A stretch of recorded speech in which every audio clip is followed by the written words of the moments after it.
Hello दोस्तों, महत्वपूर्ण questions की सीरीज़ कर रहे थे हम। मध्य प्रदेश से संबंधित कुछ प्रश्न लिए थे हमने 200 क्वेश्चन।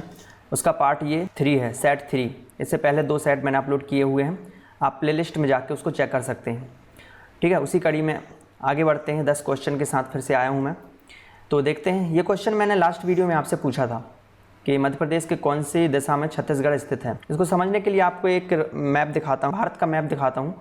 ये देखिए, ये है मध्य प्रदेश और ये है छत्तीसगढ़। तो आपको बताना है कौन सी दिशा में छत्तीसगढ़ स्थित है। तो ये नॉर्थ, ये हो गया साउथ, ईस्ट एंड वेस्ट। तो छत्तीसगढ़ दिख रहा है आपको साउथ ईस्टर्न, ठीक है, दक्षिण पूर्वी दिशा में है छत्तीसगढ़। तो आंसर बन जाएगा हमारा दक्षिण पूर्वी, ठीक है। और मध्य प्रदेश की सीमा लगती है 5 राज्यों से, जिसमें कि राजस्थान, गुजरात और महाराष्ट्र, छत्तीसगढ़ और उत्तर प्रदेश हैं, ठीक है। और इनकी दिशाएं भी आप देख सकते हैं। इस मैप को अच्छे से याद कर लें, काफ़ी क्वेश्चन इसी से बन सकते हैं। जैसे कि मध्य प्रदेश के उत्तर में कौन सा राज्य है, मध्य प्रदेश के दक्षिण में कौन सा राज्य है, महाराष्ट्र, पूर्व में कौन सा है, छत्तीसगढ़, ठीक है। इस तरीके से काफ़ी क्वेश्चन बन सकते हैं। और जो ये लिखा है 13, 10, 2, 9, 7, ये क्या है? इसका मतलब कि उत्तर प्रदेश के 13 ज़िले मध्य प्रदेश की सीमा को छूते हैं और महाराष्ट्र के 9 ज़िले। इसी प्रकार गुजरात के 2 ज़िले ऐसे हैं जो मध्य प्रदेश की सीमा को छूते हैं। ओके, आगे बढ़ते हैं। ये क्वेश्चन है इस वीडियो का पहला। पूछा गया, फड़के स्टूडियो मध्य प्रदेश के कौन से ज़िले में स्थित है? तो फड़के स्टूडियो क्या है? ये एक म्यूज़ियम है जिसमें एक महान शिल्पकार थे रघुनाथ कृष्ण फड़के, उनके द्वारा बनाई गई मूर्तियाँ संग्रहित की गई हैं, ठीक है। इनको 1961 में पद्मश्री अवार्ड भी दिया गया है रघुनाथ कृष्ण फड़के जी को, और ये स्थित है धार जिले में। अगला प्रश्न है, राजा सोरस, ये क्या है? सोरस मतलब होता है छिपकली और राजा मतलब राजा। तो जो छिपकलियों का राजा है उसको बोलते हैं राजा सोरस। तो इसके एक कंकाल अवशेष मिले हैं। आपको बताना है कौन सी नदी घाटी में मिले हैं, ठीक है। कौन सी नदी घाटी में मिले हैं? ये मिले हैं नर्मदा में, नर्मदा की नदी घाटी में। और इसको खोजा किसने है? इसको खोजा था सुरेश श्रीवास्तव ने 1982 में, और बाद में वैज्ञानिकों ने इसे डायनासोर की नई प्रजाति के रूप में घोषित किया। तो ये भी आपको याद रखना है।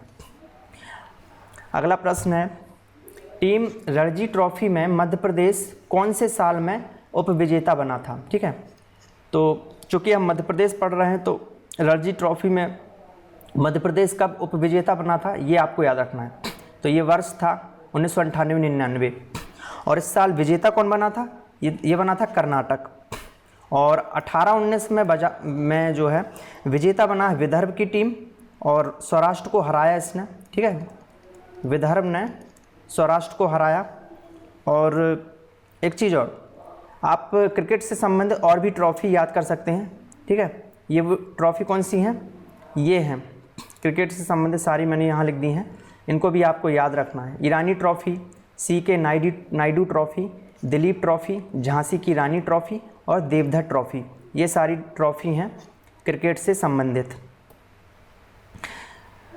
अभिनेता शरत सक्सेना, मशहूर अभिनेता हैं ये शरत सक्सेना, ये मध्य प्रदेश के हैं, ठीक है। इनका जन्म हुआ था सतना ज़िले में।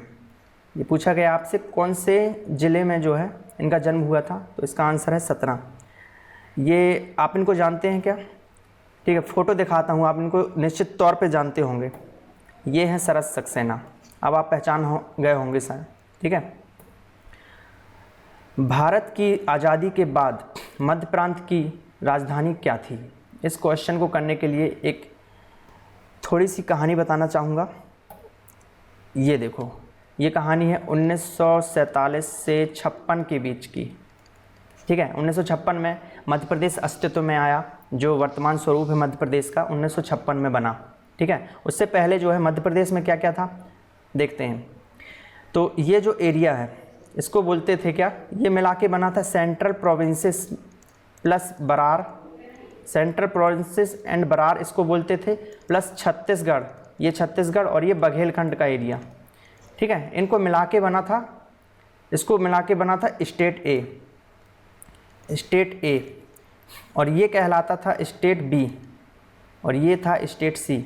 तो स्टेट ए बनना था अपना सेंट्रल प्रोविंसेस और बरार, छत्तीसगढ़ और बघेलखंड को मिलाकर, ठीक है। वहीं स्टेट बी की बात करें तो पश्चिम की जो 25 रियासतें थीं इनको मिला के बना था स्टेट बी। इसको मध्य भारत भी बोलते हैं, मध्य भारत भी बोला जाता था, ये लिखा है।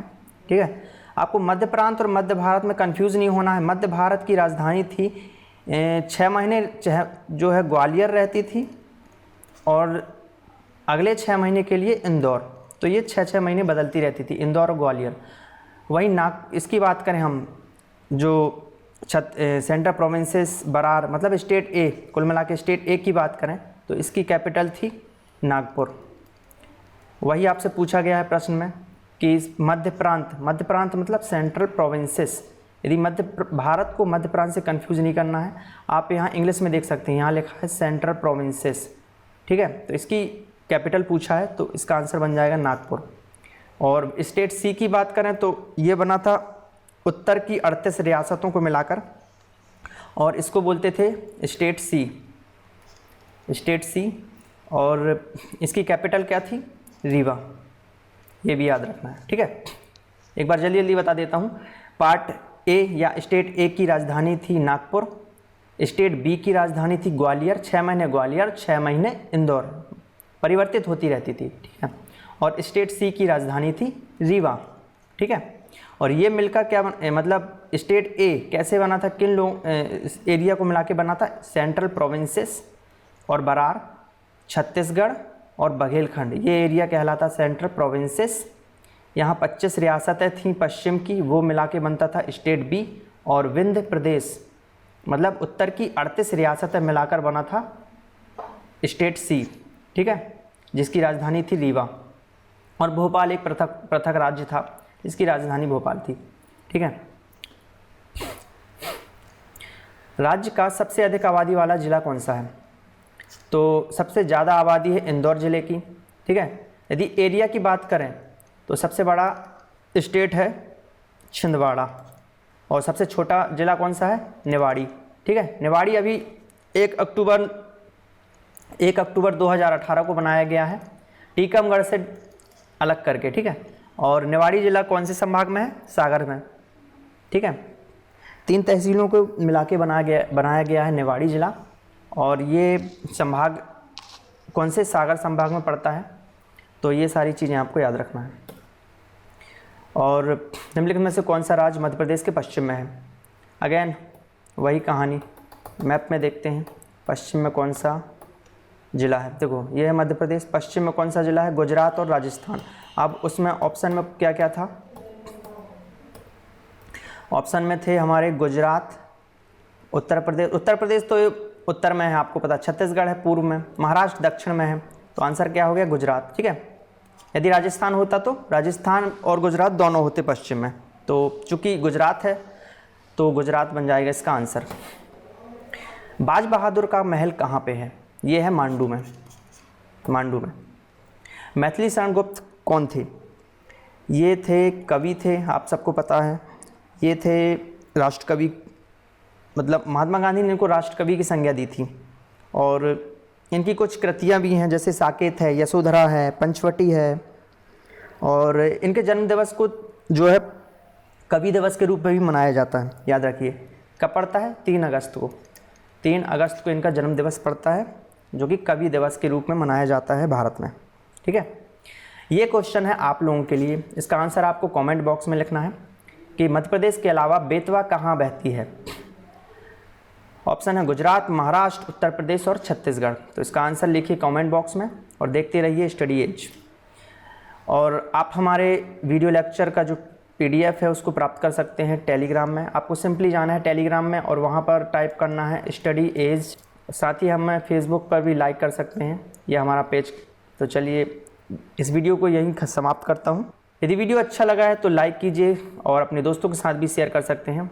यदि आपने हमारा चैनल सब्सक्राइब नहीं किया है तो इसे सब्सक्राइब कीजिए और बेल आइकन को प्रेस कर लें ताकि हमारी वीडियो की नोटिफिकेशन आपको मिलती रहे।